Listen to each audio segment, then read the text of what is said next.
Ladies and gentlemen, this is Steve Eyes. You're on the Eyes is Watching channel. Well, people, another conspiracy theory turns out to be true, and it's safe to say we need new conspiracy theories because literally every single one has come true. Okay, and I do mean every single one. Every single time.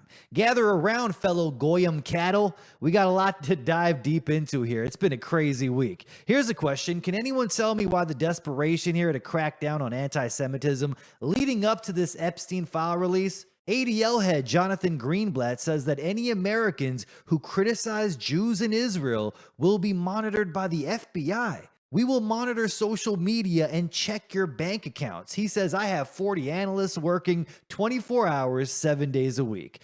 Well, that's a funny way to convince the public your people don't hold any power. Just last show, I was going over how Netanyahu is going extra hard on anti-Semitism online, in quotes, saying it's most prevalent in social media. This is the new battlefield, he says. And this is where we must counter with our own weapons. We're late in the game, but we will win this battle too, as we won on the battlefield. Isn't it kind of funny how only a few days after Netanyahu and ADL's Jonathan Greenblatt said that, the Epstein files drop? Like, damn. Now we know why they were going so hard trying to shut down any criticism here. They call it anti-Semitism for any criticism of Jews in Israel leading up to the Epstein file release. I mean, come on. In one of the Epstein emails, he emails himself, and that's not far-fetched or unusual. I mean, it shows up in intelligence work where email accounts function as shared spaces, okay, rather than private inboxes. So it makes sense. A lot of these emails, it's Epstein sending emails to himself. So he's basically creating time-stamped records that his handlers or other authorized people can already see, turning self-emails into quiet internal notes. That's what a lot of this looks like. And what matters is what Epstein chose to preserve, because this is what he wrote word for word here. At my dinner table, I asked, why are you right-wing guys so anti-Semitic? One said, historically, we all know it's actually been the Jews behind the governments actually pulling the strings. I said, like who? And one pointed at me, and they all started to roar with laughter. He said, me? And one guy said, how do you explain in only 3 days, there have been princes, prime ministers, and other ministers, plus 2 presidents of world bodies? He says, guilty. He said, so funny, wish you were here. Epstein describes a moment where people openly claim Jews run governments. The accusation gets directed at him. Then the table breaks out in laughter and he writes it down. I mean, this is absurd. He repeats the exchange and then emphasizes the laughter and highlights how quickly princes, prime ministers, emissaries, all of these global bodies passing through his orbit within days, and he even says he's guilty as part of the story, then saving it, and that choice reveals how comfortable he was with the implication and with being associated with access and influence at that level. And that fits with the other email where Epstein and his associate talk about Jewish souls being different from non-Jewish souls. Think about that, structured differently, made up of different components, operating on different levels. Okay, language rooted in mystical hierarchy, thinking and spiritual elitism. He sees himself as superior, okay? He's Jewish and we're all Goyims. Goyim is repeated through all of these emails. I mean, they literally refer to us as Goyims. It's like the N-word for everybody that's not a Jew. The same fixation Epstein showed for years around intelligence hierarchies, genetic hierarchies, social rank, and access to power, and taken together these emails, it shows a worldview built around layers of humanity and self-placement near the top. So these people do believe they're at the top genetically, a mindset that feeds their confidence.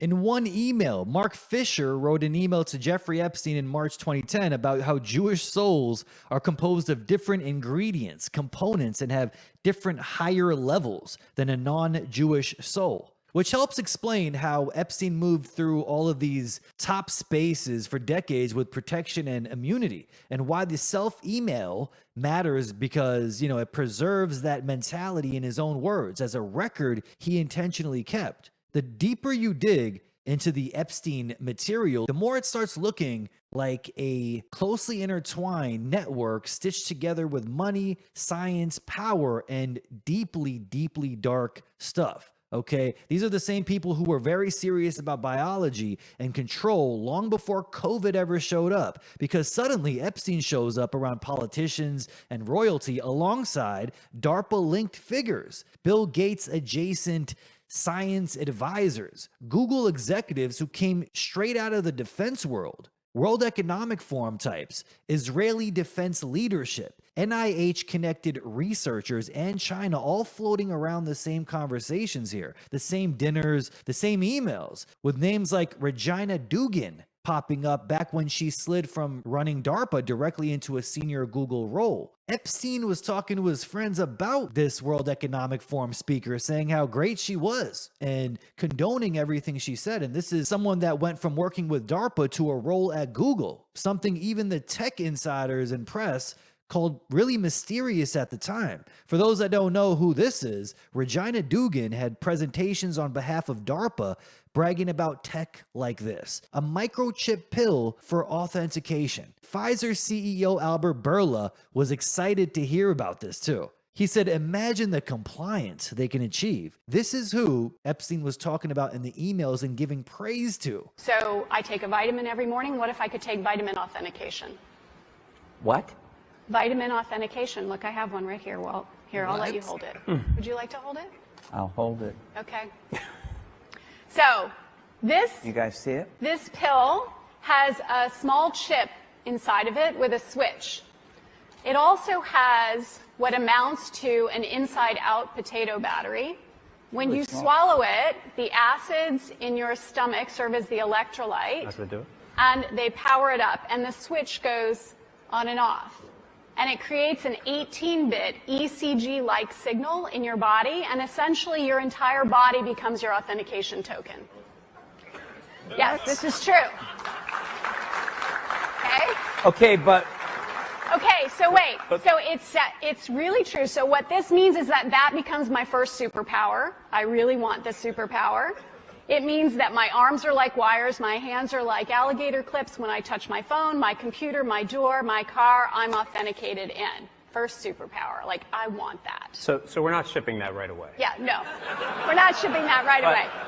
But it but sounds like... this is FDA cleared? So here's the thing. This is not science fiction. This pill was actually made by a company called Proteus, and they've developed it for medical applications. That pill has been CE stamped and cleared by the FDA. You can take 30 of those per day for the rest of your life. And then what happens? Does your heart Nothing. beat change? Does your We can just tell that you've taken the pill. A tattoo that could be used for authentication. Electronic pill, if I can call it like that. So it is basically biological chip that it is in the tablet. And once you take the tablet and dissolves into your stomach, sends a signal that you took the tablet. So imagine the applications of that, compliance. Wow, this is wild. Something Bill Gates has been talking about for years. And now, he's popping up in these Epstein files to no one's surprise. Now, Epstein's own staff, Leslie Groff and even Boris Nikolic, were forwarding emails around like this like it was just normal office stuff. And Nikolic just so happens to be the same guy advising Bill Gates, sitting in biotech venture capital, and he's connected to the WEF circles. Then you get to that 2017 email where Epstein is directly emailing Gates about his work at BGC3. And the deliverables listed are insane. Domestic health projects, stuff about neurotech, brain science, securing personal health data through advanced digital systems, and even white papers about neurotechnology being used as weapons for intelligence and defense. And then buried in there, like it's nothing, it says follow-up recommendations and or technical specifications for strain pandemic simulation. March 3, 2017. So what the hell, Bill Gates talking to Epstein about pandemic simulations 3 years before COVID? I mean, this is years before anyone was told to mask up, stay inside, or take any injections. Gets even weirder because Epstein has already been casually talking about genetic modification for years. Like that 2015 email where he's talking about bioengineering pigs to make kosher bacon. So this wasn't a new thought for him. This was something that he was discussing for years, and he seemed pretty obsessed with transhumanism and bioengineering humans and animals. Then Epstein starts name dropping stuff like he has the Israeli defense minister with him and saying he's super informed and wondering if DARPA might want to meet. Yeah, super informed does a lot of work there, because Ehud Barak didn't just randomly end up hanging out with Epstein, okay? That's not an accident. Clearly, Epstein was a Mossad agent. And this is why I say that, because this document has been going around lately, and this is an actual FBI form. It's called an FD 1023. That's what the FBI uses when they write down information from a confidential human source. Basically an informant. So this is an actual FBI document. They were writing down what someone told them about Epstein. And in this report, the source is claiming Epstein was close to Ehud Barak, former prime minister of Israel, and that Barak was trained as a spy. And then the source says they believed Epstein was basically a co-opted Mossad asset. So the FBI even knew about this and stayed silent. So when you see former Prime Minister of Israel, Ehud Barak, showing up to Epstein's apartment repeatedly, flying around with him, visiting his homes, and being photographed together almost every day, people act like it's some random billionaire friendship. No, this is a lot more deep, okay? It's not random. Then you see Jeffrey Ling, another one of Epstein's associates, showing up in the background in many of these emails as well. The former Army colonel and neurologist who founded DARPA's Biological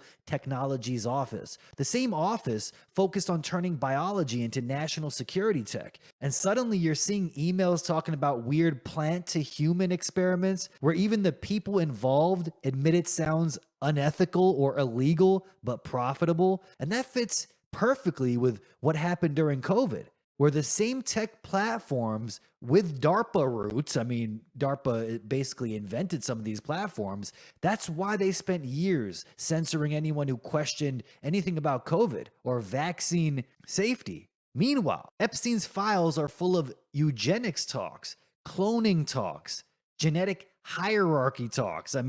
Population biology talk, even China getting mentioned. And then fast forward, and you've got NIH-linked studies suggesting COVID didn't hit all populations the same way, which RFK Jr. even brought up publicly. Think about that. Epstein discussing with Bill Gates a pandemic simulation, biological hierarchy, talking about specific strains that harm certain DNAs more. I don't think they're talking about the fake virus BS. I think they're talking about a shot that harms certain people more. And they were discussing this years before COVID.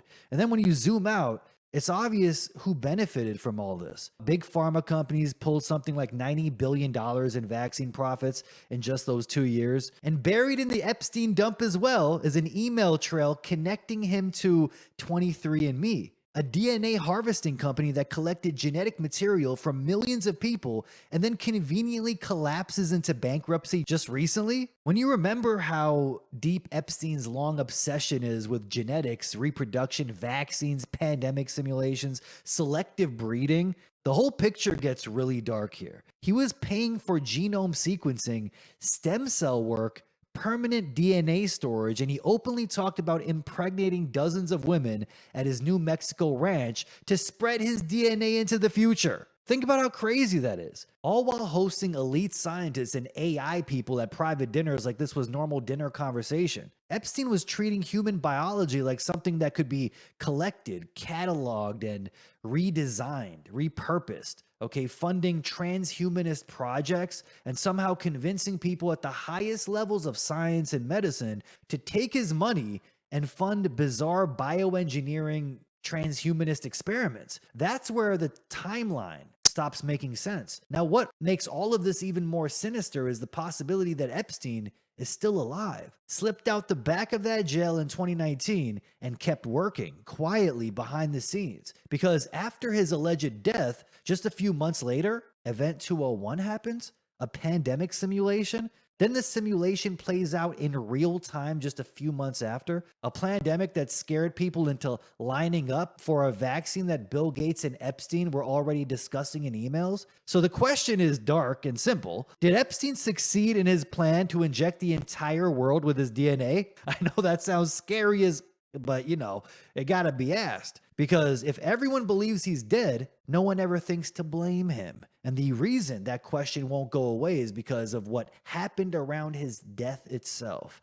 I did go over this in a previous show, but it needs to be brought up again. An hour before Epstein's death was even announced, a series of posts appeared online from someone claiming to be an MCC prison guard, describing a body swap, a van arriving that never properly checked into the facility, and multiple prison protocols being ignored. This was a 4chan post hours before any MSM outlet got this story. And at the time, it was, sounded insane and got written off immediately. But from the recent Epstein file drop, we now know the FBI actually investigated the person behind these posts hard. And bank records tied to the subpoenas confirmed the poster was a real MCC prison guard named Roberto Grijalva. Then you start stacking the other anomalies together. Epstein's cell was never preserved as a proper crime scene. His body was removed before FBI agents arrived. No photos were taken of the body in the cell. Items inside the cell were moved and disturbed during the initial investigation, which never would normally happen at a crime scene. I mean, this crime scene was looking like Charlie Kirk's crime scene. They covered it up real quick.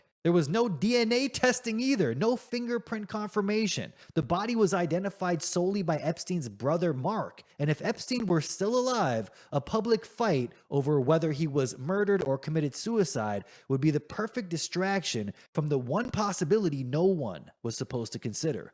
How weird is it that Hillary Clinton's brother died a few months before Jeffrey Epstein? And just take a look at what he looked like. Kind of looks like the fake body we saw, huh? Yeah, looks pretty similar, man. Damn. Think about everything that happened immediately after his death. I mean, his supposed death happened sometime in August 2019. And then after that, all of the COVID insanity almost immediately. Bill Gates says a one-world surveillance state is necessary to prevent the next pandemic. Gates says that constant surveillance is the key to staying safe, saying it allows authorities to watch everything and contain a pandemic before it breaks out. The world hasn't come together yet to create that surveillance system. When it does break out, we need to come up with drugs and vaccines. So Bill Gates is now angry, the same guy in the Epstein files, because we don't have a one-world government yet. Okay, we're not accelerating that agenda. Emails Epstein sent himself in 2013 claim Bill Gates caught an STD from Russian girls and begged him for antibiotics to secretly give Melinda Gates. Epstein, you implore me to please delete the emails regarding your STD. You request that I provide you antibiotics that you can surreptitiously give to Melinda and the description of your penis. Absolutely insane. And this is why Steve Bannon, in that leaked interview, says there's something deeply fucked up about you. Jeffrey Epstein's smiling. Well, at least something. Understatement of the century. Gen X Tina says the satanic panic peaked in the late 80s, early 90s. Then in 1992, bam, they launched the False Memory Syndrome Foundation, a nonprofit literally built to discredit anyone talking about SRA or sexual abuse. Coincidence? Nah. They pushed false memory syndrome, a term never ratified by any medical body, making folks doubt the survivors. Pulled in big names from law, science, everything to flip the narrative. It quietly shut down on December 31st, 2019. I wonder how many children got abused and adults this group discredited. Never got the justice they deserved. This is really interesting. Reminder that the False Memory Syndrome Foundation had 2 CIA doctors directly involved in MK Ultra, among other barbaric programs, on their scientific advisory board within 1 month of opening and 8 days after receiving tax-exempt status by the IRS. What they would do is the kids would go and play with the children and then tell them that they were either going to go to a party or that there was some toys or whatever, and get them so they weren't on the move, and then her father and other members would grab the kids. Do you find missing children sometimes fall prey to these people? I believe that they do. We can't prove that they do. But as a law enforcement officer, I question 2 million children missing in the United States, knowing that many of those are not runaways and are so young that they couldn't run away anyway. Satanic clues. Number 1, coffins. 2, paraphernalia. 3, kidnapping. So ABC's 2020 aired this in the 80s, like it was normal investigative news. Kids used to lure other kids, coffins, cremations to destroy evidence. Then suddenly it was all called satanic panic right after the MK Ultra CIA program was involved. Former Satanists came forward. Victims came forward. Too many cases to ignore. Now we're told it never happened. After the recent files, these Epstein files, how can anyone still deny this? Destroy the belief system within a child, to make a child turn against what they believe in terms of who they are, of who God is, and to desecrate all manner of flesh, all manner of church institution, all manner of sign and symbol that a child could in any way be attached to. Cannibalism. It's difficult to believe, but in every case we examined, children described it. The hearts were cut out. Holy shit. And the children were made to chew pieces of these children's hearts, pieces of their flesh.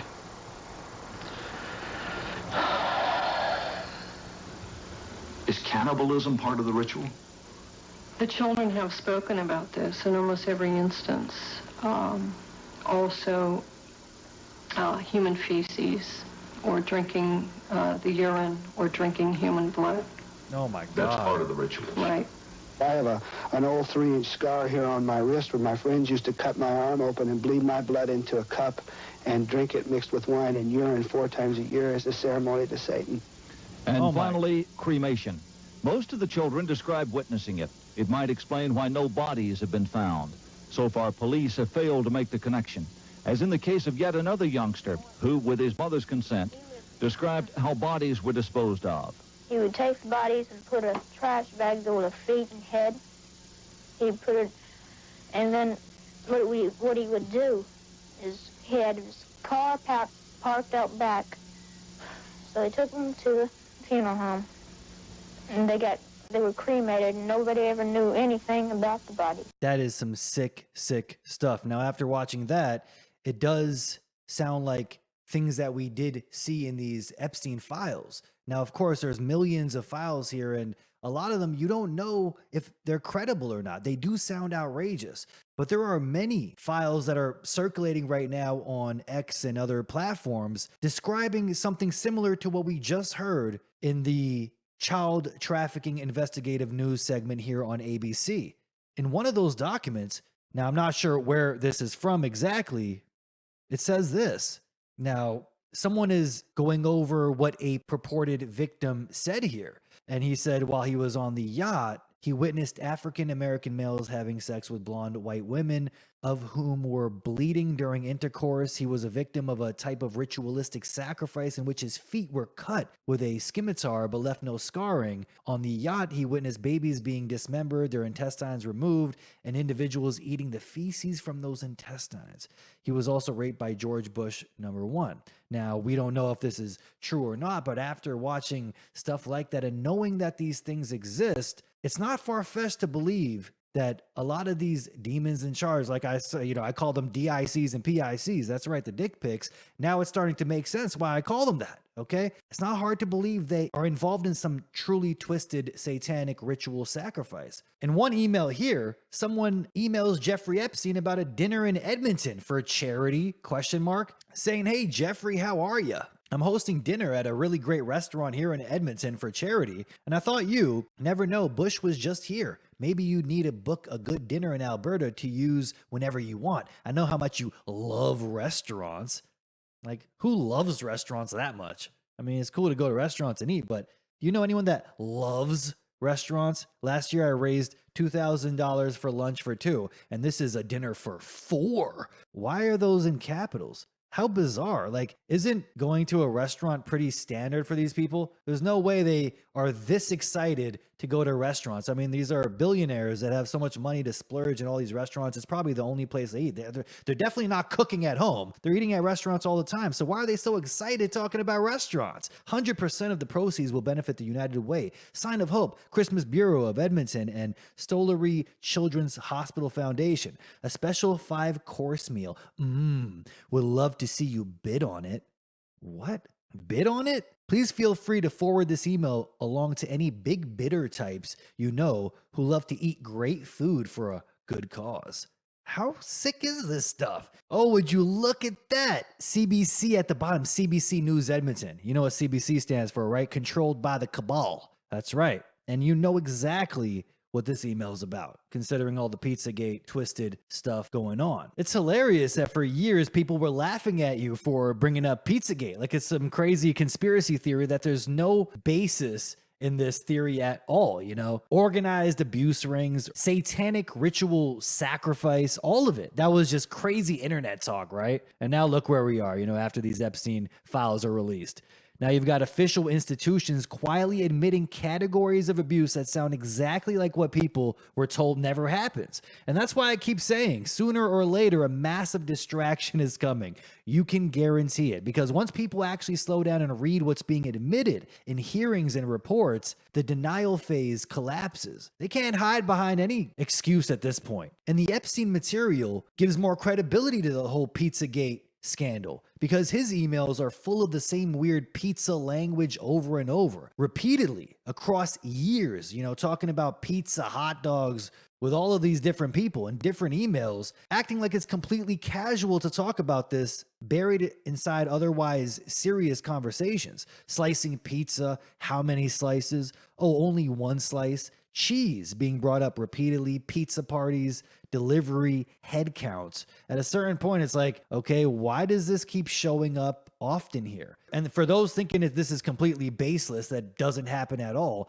we have reports of people that suffered extreme sexual abuse and satanic ritual practices in Israel testifying that this happened in front of lawmakers at the Knesset. An official hearing, people, and the testimonies were insane. Women described years of what they say was organized, ritualized sexual abuse as children, group assaults, drugging, sadistic violence, cult-like ceremonies, stuff that sounds so extreme, people would actually normally dismiss it completely because it sounds so absurd. And now there's confirmation that yes, it actually happens. One survivor, Hadar Feldman, testified that from the age of 7 all the way to 21, she was repeatedly sold and raped by groups of men. She described it like it was organized, repeated, and planned, like a system. And the people involved in this were high-ranking government officials. And she said that starting around age 8, her own father brought her once a week into a room inside the Knesset, this is really sick stuff, where she says a sitting member of parliament abused her after giving her drinks that made her lose consciousness every week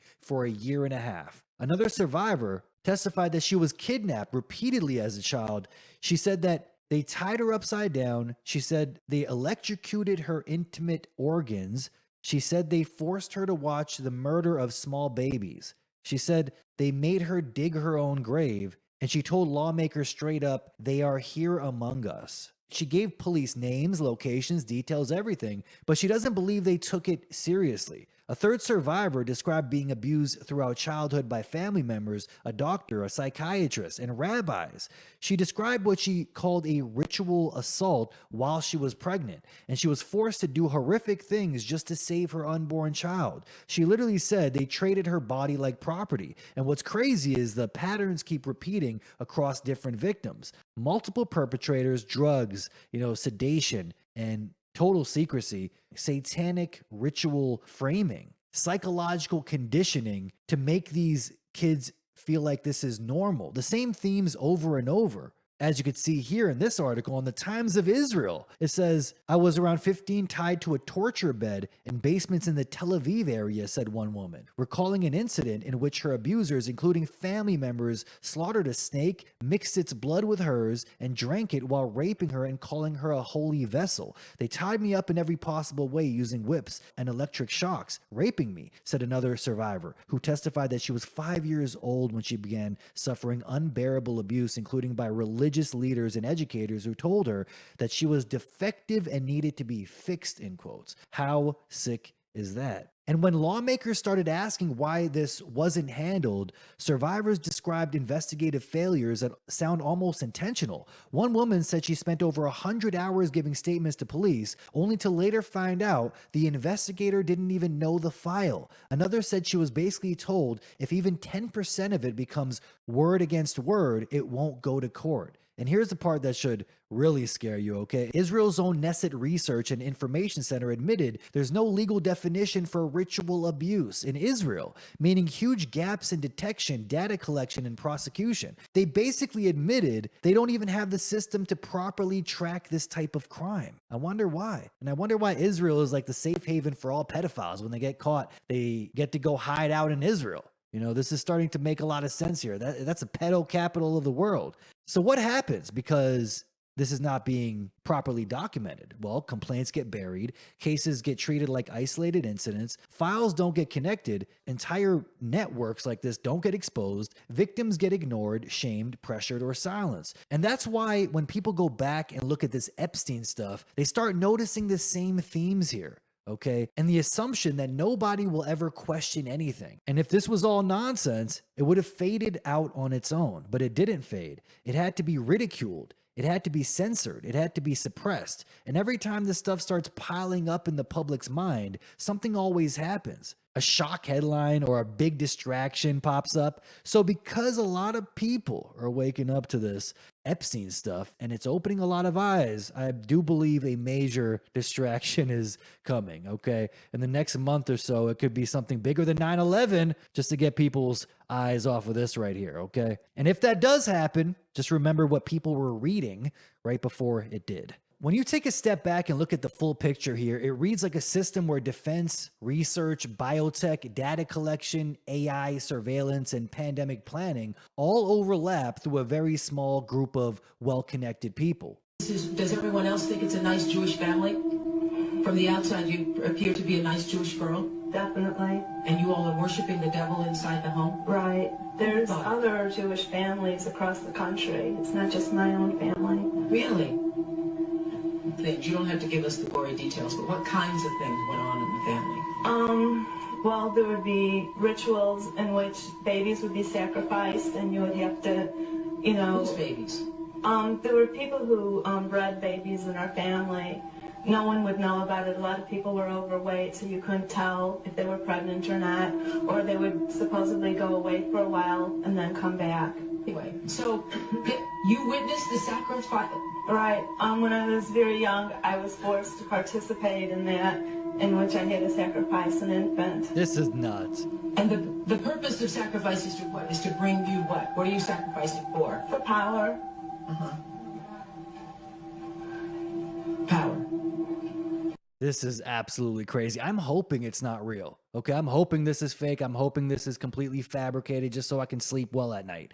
It's truly some sick, twisted stuff here. Audio clips from the Epstein files add another important data point here, okay? In the recording, Jeffrey Epstein is heard advising Ehud Barak, then Israel's defense minister, on how to turn power and access into money. Epstein tells him to look up Peter Thiel and specifically mentions Palantir. That matters because Palantir sits deep inside government, military, and intelligence infrastructure. Its software connects massive data sets, maps relationships, predicts behavior, and supports decision-making at state level. When Epstein brings Palantir up in this conversation, he's pointing directly at the machinery that converts information into leverage. This places Epstein in the role of someone comfortable advising senior political figures about which private intelligence platforms matter and who controls them. This lets us know why Epstein was protected for so long. I mean, it's because he was connected. Telling Ehud Barak he should link up with Peter Thiel,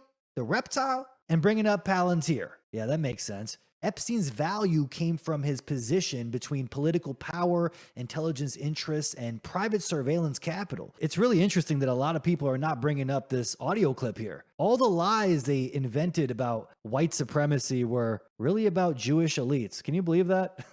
Systemic oppression, systematic oppression of people. I mean, what does that really let you know, you know? You know how the MSM does it, folks. When Israel becomes the center of attention, they distract the people once again. I mean, the man was undeniably a Mossad agent, okay? Yet the MSM worked in lockstep to convince us Epstein was a Russian agent. How hilarious, considering he literally wore IDF gear and had the whole Talmud behind him.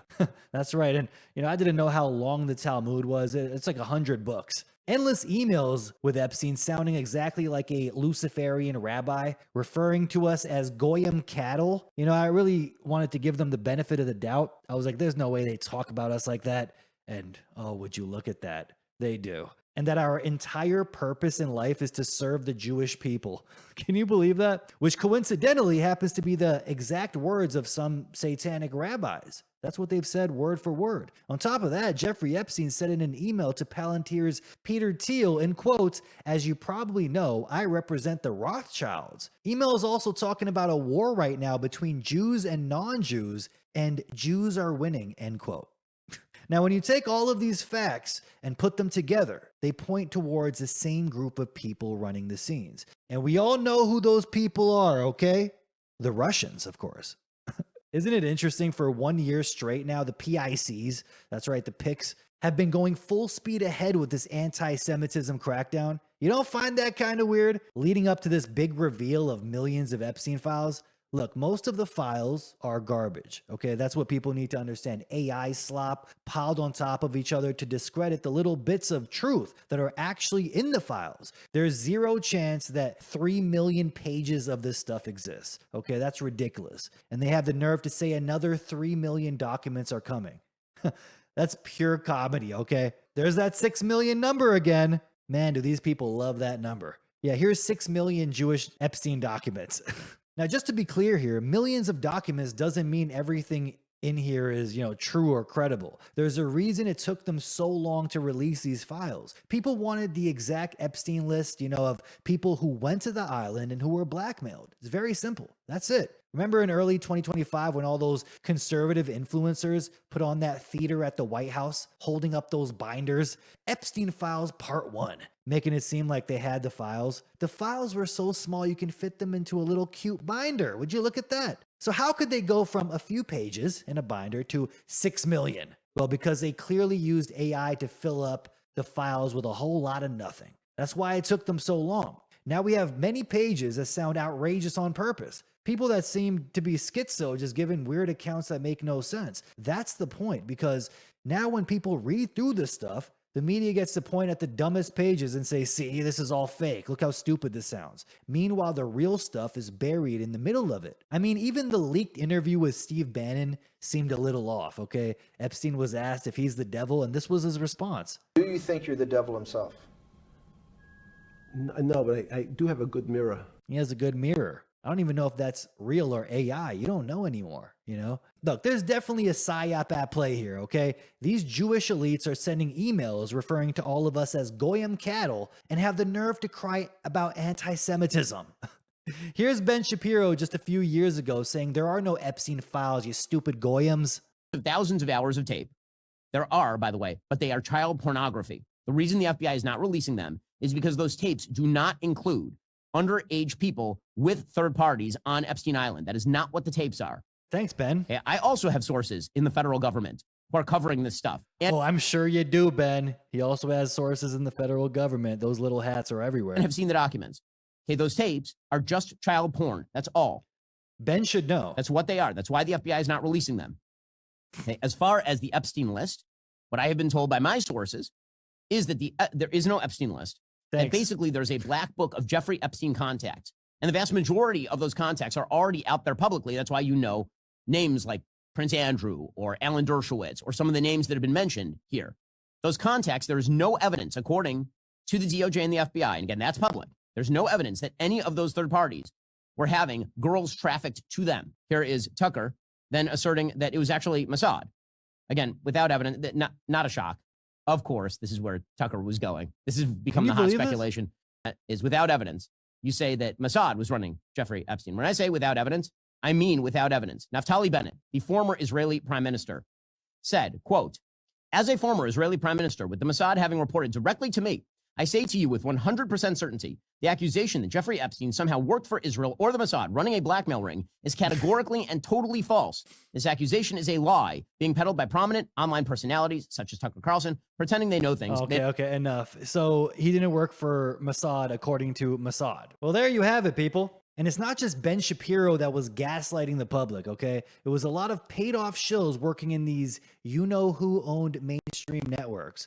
Titles like this one here from an article in 2019. Why are right-wing conspiracies so obsessed with pedophilia? That was their way of shutting down discourse or debate about the matter. Why are you trying so hard to expose a Mossad-led child trafficking network? Why are you so obsessed with child trafficking? You know, for years, they wanted to gaslight people into believing that if you talked about it, you must be obsessed. If you kept asking questions, something was wrong with you. That's how discourse gets shut down without ever addressing the evidence. Does it make sense now why Ben Shapiro was saying all those tapes were child porn? If you want to see more, that means you're sick.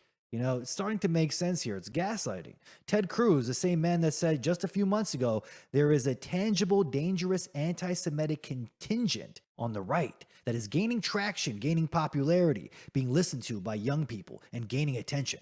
And now he's screaming this. Tragically, this pattern keeps on happening. Now, Senator Booker also said we should have bipartisan agreement. I think that's a great idea. We should have bipartisan agreement. How about we all come together and say, let's stop murders? How about we all come together and say, let's stop rape? How about we all come together and say, let's stop attacking pedophiles? Let's stop attacking pedophiles. I mean, that's one hell of a Freudian slip if I've ever seen one. Remember when I said that if more info comes out about the Epstein files, they'll hit you with the ultimate distraction? Guaranteed fake alien invasion psyop is going to happen soon, okay? And I mean, what are the chances? All this info about Epstein is coming out, and Trump was just seen saying this. I have nothing to do with Jeffrey Epstein. Frankly, the DOJ, I think, should just say, we have other things to do. What kind of other things are those? Could it be preparing for Project Bluebeam? Just a few days after these leaks, we see this now. Donald Trump set to reveal UFO secrets in bombshell speech, ready to go. Yeah, perfect timing. And remember, they also said that when this reveal happens, you know, the announcement of aliens, the financial system will crash in a few hours. Their words, not mine, which is actually the perfect distraction possible. Can you believe that? People would immediately stop talking about Israel's worldwide child trafficking operation, you know, Epstein being a Mossad agent, helping to further the Greater Israel Project. No one would care in the slightest if the stock market crashed and the bank runs took place by the millions. Small banks would have to admit they don't have the cash, which would lead to a collapse of every bank out there. You know, first the small banks, then the big ones. Mind you, these are banking analysts saying this. And this is crazy too, because now we know who really owns TikTok. A few weeks ago, the US version of TikTok just came into effect. And since then, censorship is even worse. Okay, if you can believe that. I mean, TikTok is already the worst platform by far when it comes to restriction of free speech. And now people are saying it's a lot worse. They can't even send the word Epstein in private messages. Many are leaving the app altogether because it's just absurd. I think we now know why. There are 5 types of politicians in the United States. Bought by Mossad, blackmailed by Mossad, dual citizen of Mossad, scared to death of Mossad, and number 5, killed by Mossad, okay? This is why the censorship is next level. Reddit, too. People are asking questions like, what does Epstein mean by goyim on Reddit? And, oh, would you look at that? Banned right away. Yeah, we know who the admins are on a lot of these Reddit threads here. Now, here in Canada, we have a few propaganda networks that promote the New World Order agenda every day. Basically, the Canadian version of CNN and MSNBC. A few of those networks include CTV News and Global News. These outlets work together to scare people into getting vaccinated. They shame the unvaccinated people nonstop, you know, push the divide and conquer strategy hard during COVID. They were Trudeau's propaganda arm, plain and simple. They spent years brainwashing people into rolling up their sleeves and taking a toxic injection that we now know is harming millions of people and has killed many people. They didn't question it. They didn't hesitate. They enforced it socially, emotionally, and culturally. Back in 2022, they ran headlines like unvaccinated people increase risk of COVID-19 infection among vaccinated people. Both Global News and CTV News pushed that same garbage at the same time. One of the most brain-dead narratives imaginable, and people swallowed it up without question. You also had propagandists like Rachel Gilmore writing article after article for Global News, telling vaccinated people not to invite their unvaccinated relatives to family gatherings. In 2021, she ran the headline, "Ask family members if they're vaccinated before inviting them to Thanksgiving dinner," top doctor says. In that article, she quoted Canada's chief public health officer, Dr. Teresa Tran, telling people that if anyone at the gathering wasn't fully vaccinated, then you should be limiting the gatherings to your household members. Families were intentionally torn apart with government-backed media messaging. Then it went even further. Articles floated the idea of denying hospital beds to the unvaccinated.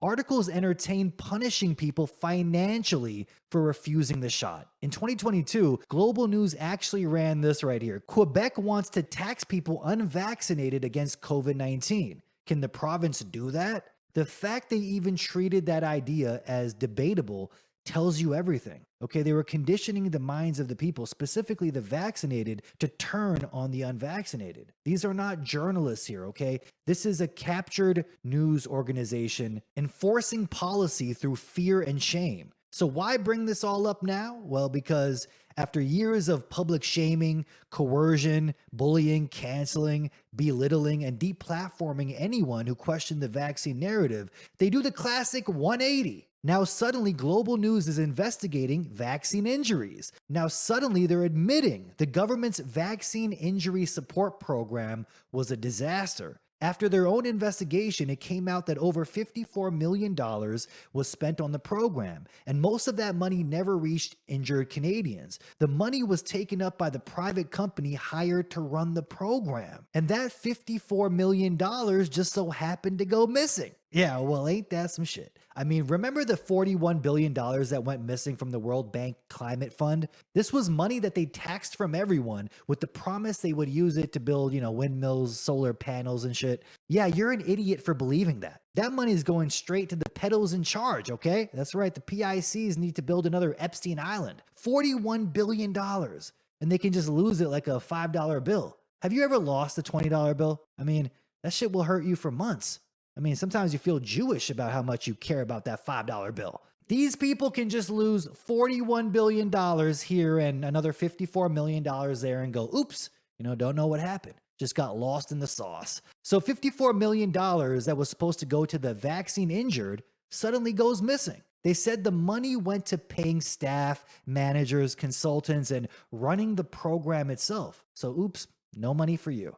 Office costs, processing claims, and internal reviews. This was their excuse. The money meant for injured people was used to keep the program operating. Meanwhile, the people who were actually hurt were left waiting for years, some still without decisions, some forced to fundraise online just to survive. How does that make any sense? Whether you call it mismanagement or something darker, which we know is the case, the outcome is still the same here. Money meant for injured people was effectively stolen while the victims were ignored. Thousands of claims piled up because the system never planned for this many injuries in the first place, or so they say. And get this, these are just the cases that the indoctrinated doctors admitted were from the vaccine. Do you know what it would take to have one of these doctors actually admit something like that? I mean, the connection would have to be clear as day. So think about all the people that were injured from the vax and were gaslit into believing it's long COVID. Do you know how many people there are out there with a permanent vaccine disability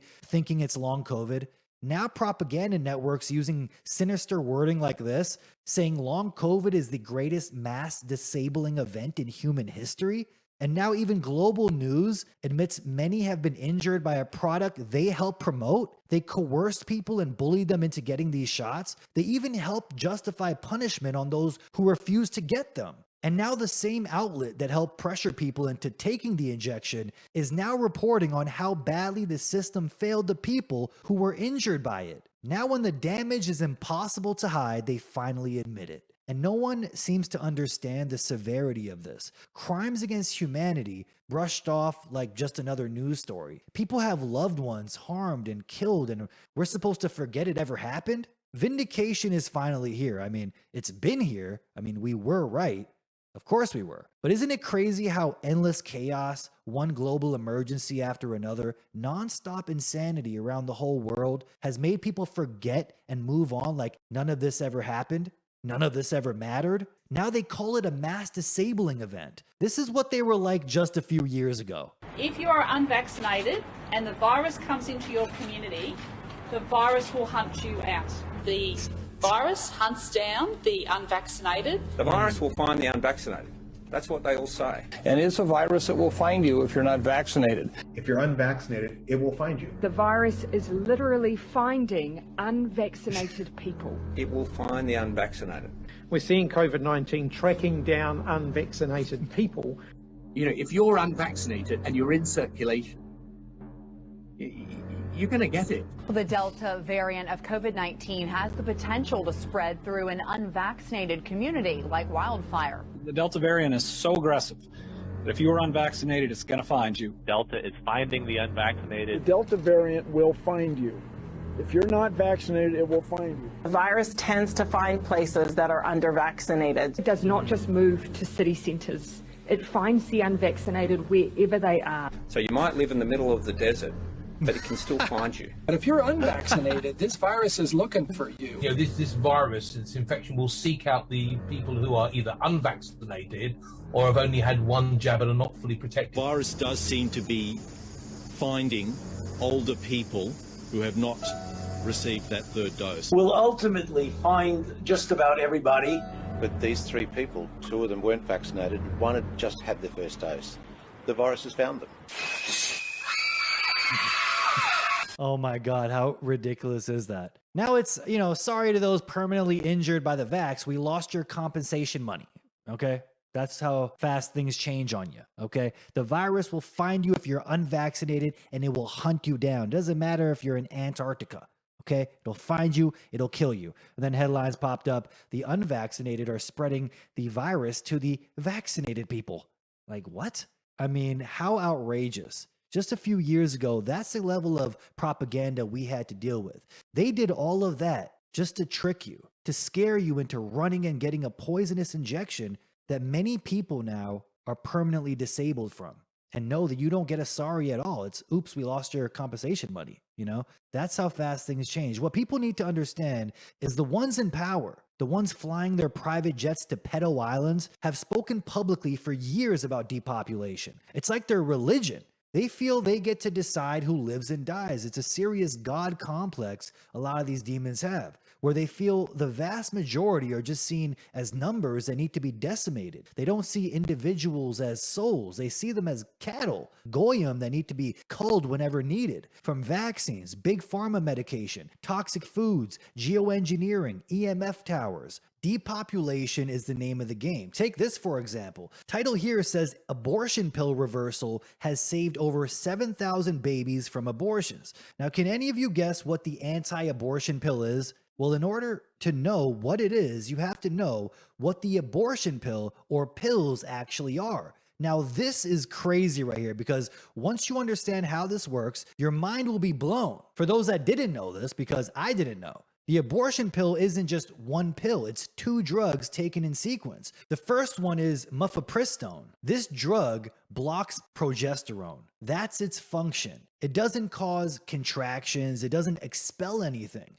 It simply blocks progesterone. That's it. Progesterone is the hormone that stabilizes pregnancy. It maintains the uterine lining. It keeps the pregnancy viable. When progesterone is blocked, the pregnancy environment breaks down. That's step 1. Step 2 is misoprostol. That drug causes uterine contractions and expels what has already been destabilized. So the pregnancy doesn't end because of contractions first. It ends because progesterone is removed. That's the mechanism. So when people hear abortion pill reversal and think it's some special counter drug, that's not what it is at all. There is no anti-abortion pill. Progesterone is simply reintroduced to the body. That's it. And the reason that works sometimes is because progesterone is essential. Restore it fast enough and some pregnancies continue. One hormone determines whether life continues or ends right there. That alone should tell you how important progesterone really is. And progesterone isn't just about pregnancy. It regulates mood, sleep, anxiety, inflammation, hormonal balance. It keeps estrogen in check. Low progesterone leads to irregular cycles, fertility problems, anxiety, insomnia, and estrogen dominance. When progesterone is suppressed across large numbers of women, birth rates fall quietly and systemically. Now, when you zoom out, you see hormones do not operate independently. Progesterone production and stability depends on circadian rhythm, stress levels, and endocrine health. Circadian rhythm is regulated by sunlight. Sunlight promotes progesterone by stabilizing the hormonal system it depends on. Sunlight regulates vitamin D. Vitamin D supports endocrine signaling. Sunlight regulates sleep. Sleep regulates cortisol. Cortisol competes with progesterone, and chronic stress lowers progesterone. Poor sleep lowers it as well. Artificial light, indoor living, and circadian disruption all suppress progesterone. So when sunlight is reduced, distorted, or blocked, progesterone production and effectiveness suffer over time across populations, especially in women, and it especially affects fertility. Really think about this. At the same time fertility is collapsing worldwide, the same group of DICs openly talking about how the world is overpopulated are putting in billions of dollars to block the sun. So many billionaires are funding sun-dimming projects and atmospheric particle injection. I mean, it makes sense as to why Bill Gates is funding this now. The depopulation agenda is multifaceted. Make people eat, drink, and even inject them with poison. Make sure they don't have a way to detox either by blocking the use of NAC. They really tried banning that supplement, which helps the production of glutathione, which helps fight a lot of the toxins in our environment. Spending billions on blocking sunlight by spraying down poison that people also breathe. So progesterone is one of the most important hormones when it comes to pregnancy. Not enough sunlight, then progesterone drops. Fertility drops. Pregnancy becomes harder to sustain. Birth rates decline. And voila, you got another layer of depopulation you just added to the conspiracy cake. Okay, this is the future of culling the herd. You don't need to force anything. It doesn't require old school methods of bullets or bombs. You simply engineer conditions that make fertility impossible. You destabilize reproduction biologically. You normalize hormonal dysfunction. Fertility rates drop. Then you point at the collapsing numbers and say, well, it was inevitable. This is why they put out studies saying by 2040, the average sperm count will be 0. The average woman will be infertile without big pharma technocratic help. That's the world we are headed into. Progesterone is the proof. Block it directly and pregnancy ends immediately. A children of men scenario will play out. Is it just a coincidence that at the same time they accelerate this agenda of forced fertility collapse? They're talking about artificial wombs and artificial life in general. Parents of the future getting to pick the exact characteristics and traits of their baby. And now they're talking about alpha genome. Does anyone know what that is? Well, this is where it fits into all of this because alpha genome is an AI designed to analyze massive stretches of human DNA and predict what kind of human comes out before anyone is born. So height, strength, intelligence, disease risk, fertility, development, long-term health, all of it modeled ahead of time on a computer. Once you can do that, reproduction turns into a selection process. Some traits can be encouraged and others can be quietly flagged as problems. In other words, you get to create your own babies by picking and choosing the traits you want. Over time, that reshapes who gets born and who doesn't. And in their roundtable talk for Alpha Genome on YouTube, they even say this. They openly describe DNA as source code and talk about Alpha Genome as a system designed to read it, score it, and predict outcomes before anything happens in real life. They explain how the model compares different genetic variants, ranks them, prioritizes them, and flags which ones are important and which ones aren't. They talk about making this scalable, automated, and accessible through an API so large numbers of variants can be analyzed at once. That means decisions about which genetic traits matter are being promoted. So before birth, before development, before a human even exists. So basically this is predictive policing for our offspring, judging risk, value, and outcome before a person ever takes a breath. Great. Now they want to give our DNA code a social credit score. That's where the idea of junk DNA comes in. So the whole purpose of this AI alpha genome is to get rid of junk DNA in our offspring. DNA that doesn't fit their model, in quotes. DNA that doesn't serve efficiency, productivity, or control. When reproduction runs through systems like this, natural conception starts looking like a liability, and engineered outcomes start looking like the standard. Think about how people will be looked at if they're born through totally natural birth in the future. Will natural births be treated as genetically inferior? People really need to watch more sci-fi, okay? I can't believe how willingly people are walking straight down this path. Remember Gattaca, the movie in 1997? That's a dystopian sci-fi film about Vincent Freeman, a natural, in quotes, human deemed genetically inferior, genetic selection, and where this future is clearly headed. You find out that in Jeffrey Epstein's own emails, he was already discussing designer babies years ago. Epstein was communicating with biohacker and developer Brian Bishop about creating what Bishop described as the first live birth of a human designer baby, and possibly a human clone within 5 years. And Bishop wrote plainly that once we reach the first birth, everything changes and the world will never be the same again, much less the future of the human species, end quote. The language is really interesting here. Like, one of the most disturbing parts is how openly they discuss anonymity. With Epstein writing, sounds like you could be the first investor as long as absolute anonymity is kept, end quote. And explaining why secrecy really matters here, saying we can't publicly identify who these are or their parents or benefactors. It would brand the child as essentially and sadly a freak for life in the media, followed by the financial structure needs to be designed with these details in mind. That makes it clear they understood the social consequences and were focused on shielding the project from exposure rather than questioning the project itself. In other messages, Bishop talks about moving beyond what he called a self-funded garage biology phase, writing, "This gets us out of our self-funded garage biology phase to the first live birth of a human designer baby," and laying out funding needs, lab timelines, and what the next steps will be here. The emails also reference early experimentation and lab work connected to Ukraine. This is really interesting here, mentioned casually as part of an ongoing process.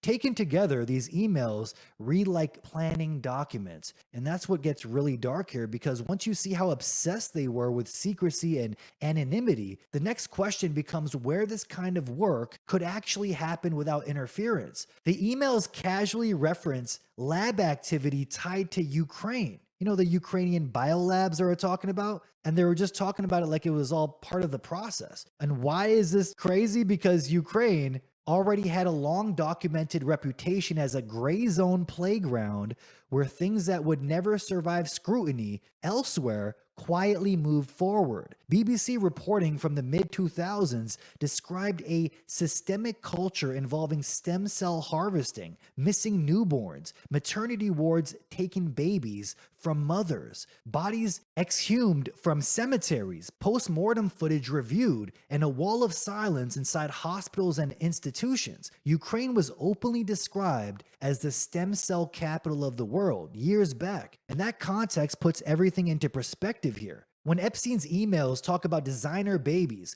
cloning timelines, and lab work connected to Ukraine, it starts sounding like where they're going to do this at, okay? And why Ukraine is important. Ukraine is well known, and it's been for decades, that they had biolabs, bioweapons, organ harvesting, child trafficking, experimental genetics, all the things that need distance from oversight and public exposure. That's why Ukraine is important to them.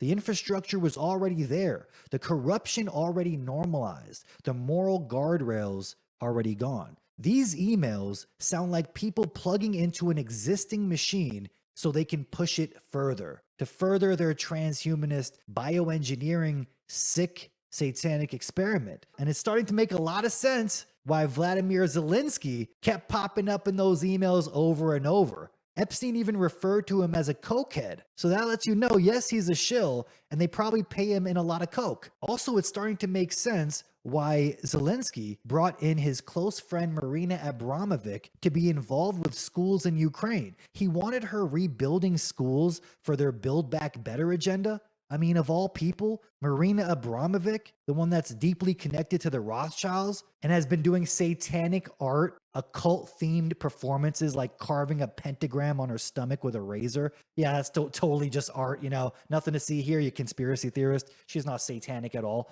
And she hangs out with people who keep appearing around trafficking and Epstein scandals.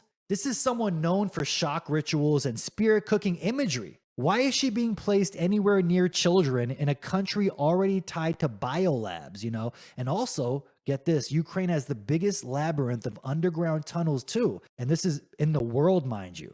And yes, she's linked to many exploitation networks. This is starting to get really, really sick here, people. It's all coming together, isn't it? And then right after that, you start seeing why Zelensky's name kept popping up in these Epstein files. Epstein was messaging with former U.S. Treasury Secretary Larry Summers about Ukraine. Some of these documents show this. Summers asks him about Ukraine like it's just normal small talk. And Epstein responds saying Zelensky was looking for help. And then Epstein drops this line, quoting Putin, basically dismissing Zelensky by saying he's run by Israelis. Think about how insane that is. This is Jeffrey Epstein, a convicted trafficker, casually acting like a middleman in geopolitical conversations, while a former Treasury Secretary is messaging him about Ukraine like he's some trusted intelligence connector. It doesn't just stop there. The report claims Zelensky is mentioned repeatedly in the files, and that Epstein was in Kiev in early 2019, right before Zelensky got elected. The files also mention Ukraine being discussed with people connected to the Rothschild family, talking about the upheaval and political shifts happening there. And then you get to another exchange where Epstein and Boris Nikolic, once again, the same Nikolic linked to Bill Gates circles, they were discussing going to Russia to meet Ilya Ponomarev, described as someone organizing an uprising against Putin. So now you're looking at Epstein not just as a pervert billionaire, Mossad agent, but as someone sitting right in the middle of biotech, bioengineering, transhumanism, Ukrainian biolabs, organ harvesting. I mean, how evil does it really get? No wonder he called himself the devil. He's like, well, I got a mirror. That's what I look like. Even regime change talk and intelligence networks galore. And that's why Ukraine kept popping up, you know? It's not just a war zone. It was the demon's playground. A gray zone country where corruption is completely normal, where black budget operations can hide, where labs can run, where Nazi biolabs can run. Remember when they called them Nazi biolabs? This is the place where they can launder money too easily to get any agenda they want complete. This is where they make people disappear too, and where nobody asks questions. So when you see Epstein emails talking about designer babies and lab work tied to Ukraine, and then you see why Zelensky was being discussed in the same circles, you know, it's obviously all in the same agenda, the same department, and the same machine here. Now it's starting to make sense why Zelensky appears in many of these Epstein files as a participant in human trafficking in Ukraine.